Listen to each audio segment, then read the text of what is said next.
Pour vous présenter, est-ce que vous pouvez présenter le WIP en quelques mots? Oui. Alors moi je suis Ophélie, je suis la cofondatrice et la présidente du WIP. Moi je suis Julia Serrière, je suis chargée de projet sur les missions de réemploi de matériaux dans le bâtiment. Et le WIP, c'est une initiative citoyenne qui visait à réhabiliter un ancien bâtiment industriel, une friche industrielle, pour en faire un tiers-lieu, à la fois espace de travail, espace de culture, espace d'expérimentation autour des enjeux d'écologie, de citoyenneté, de lien social et de mixité.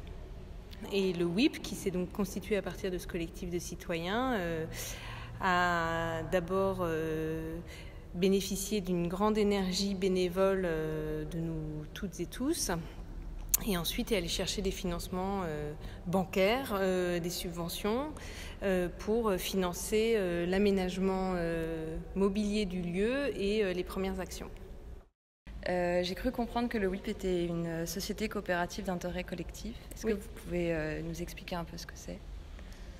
Une société coopérative d'intérêt collectif, c'est une entreprise qui s'est dotée de statuts favorisant une gouvernance partagée entre ses sociétaires, entre ses coopérateurs. Donc nous, on est une cinquantaine de coopérateurs citoyens, entreprises individuelles. On pourrait y associer des collectivités ou des plus grosses entreprises ou d'autres partenaires financiers. C'est pas notre cas actuellement, mais ça pourrait le devenir.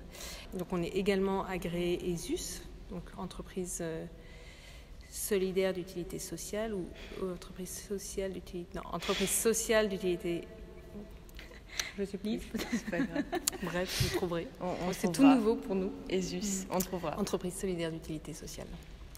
C'est ça. Okay, Et du coup, il y a des conseils COP, si tu demandais sur l'organisation. Oui. Oui, il y a une obligation d'avoir des salariés. Tous les salariés en CDI au sein de l'entreprise doivent être sociétaires, donc doivent aussi participer aux décisions de l'entreprise pour laquelle ils travaillent. Okay. Et il y a des assemblées générales avec l'ensemble des sociétaires selon les périodes, mais là on a eu le Covid, donc c'était plus complexe, mais c'est souvent une fois par... ça va entre 2 à 4 par an. En fait, il y a un véritable travail de mémoire du lieu, dans le sens où il y a vraiment une grosse attache historique, notamment à l'ancienne industrie. Alors, ce n'est pas tellement une attache à l'ancienne industrie, c'est une attache au bâtiment et à ce qu'il a représenté aussi sur les 25 années où il a été en friche et où c'était du coup un lieu un petit peu de tous les possibles parce que justement il était inoccupé, il était abîmé et qu'il a été investi de plein d'imaginaires. Donc il y a en effet le lien à l'histoire de la SMN, mais les anciens de la SMN n'envisageaient pas un projet tel que nous on l'a monté, ils envisageaient un projet plus muséographique. Donc ils ne nous ont pas forcément rejoints sur le projet de tiers-lieu. Pour autant, il y avait de toute façon, pour la plupart d'entre nous, cette attache en effet à se dire ça fait partie de notre paysage, quoi.